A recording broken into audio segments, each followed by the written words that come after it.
It's been a week since Super Typhoon Haiyan hit the Philippines and many towns were wiped off the map. Aid is slowly making its way to more and more people throughout the country, but for hundreds of thousands, it still isn't enough. Michael Morrow reports from the ruined city of Tacloban. I've been speaking to the United Nations coordinator this morning who told me that distributing the basics remains a top priority more than a week on from this disaster. The lack of food, water and medical supplies means that the spread of waterborne illnesses is increasing. The conditions here are hellish. We've been here for 3 days, but by far the worst scenes my team and I have witnessed are in a town just 10 minutes drive up the road. A lone palm tree stands amid the ruins of Anibong. What was a poor but industrious community is now a wasteland. Not one makeshift wooden home here stood up to the storm. We clamber over piles of debris to talk to survivors. The seawater was over here. And you ran up to the church? We ran up to the church. Their place of worship was untouched. Hundreds sought refuge inside when the typhoon hit, but dozens never made it up the hill. An open-air cremation of some victims has begun. And this is as bad as we have seen in the last 10 years, in the last 15 years. This really does compare with the really big disasters of the past decade. This is clear evidence of just how powerful Typhoon Haiyan was. A 50-metre container ship literally picked up and thrown against the coast.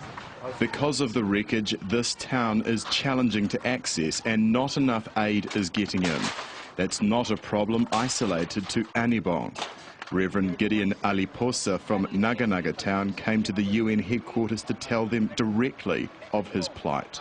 Right now, the people there hasn't received even one bottle of water.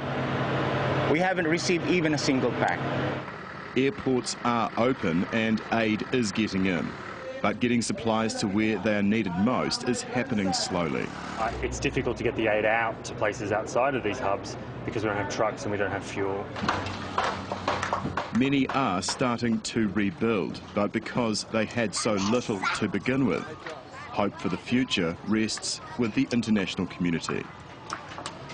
And help from New Zealand has now arrived. A Kiwi C-130 Hercules has touched down with 5.6 tonnes of aid and 24 staff. They're carrying chainsaws, generators, water and tarpaulins. Meanwhile, the mass exodus here from Tacloban city is continuing. The Philippines Navy has taken more than 1,000 people across to the neighbouring island of Cebu. Michael Morrow, Tacloban city in the Philippines, 3 News. Desperate survivors of the typhoon are swamping trucks and helicopters as they arrive with crucial supplies. And as Angus Walker of ITV reports, in some cases, fights are breaking out after the items have been dropped off. Fighting for food. A scramble for sacks of supplies. Hunger in their eyes, survival on their minds.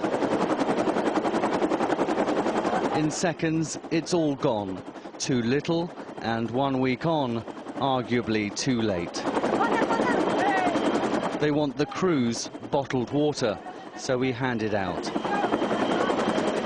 They try to keep desperation at bay. Another load to deliver, and the sound of the chopper brings a swarming crowd. The crew, fearful of being mobbed again, just throw it to the ground. Most are left empty-handed, an airdrop in an ocean of need. But the aid operation is growing, the US military deployment more visible by the day, here to do the heavy lifting, with boots on the ground and boxes piling up. But in 2 hours, we saw only 2 trucks being loaded. It certainly appears to be taking far too long for aid to get from runway to ruins. Living just 2 minutes from the airport and the tons of stored food and water, Marites Chinko hasn't seen any of it. Still we're waiting. Up to now, nothing. So what will we do? What will I do? What will these people do, these children? What will children do? They run for the truck, which has suddenly appeared in the centre of the city.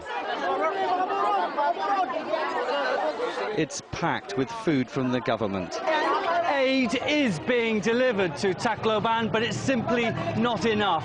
A truck has just turned up at this evacuation centre, and within seconds, hundreds are queuing for food.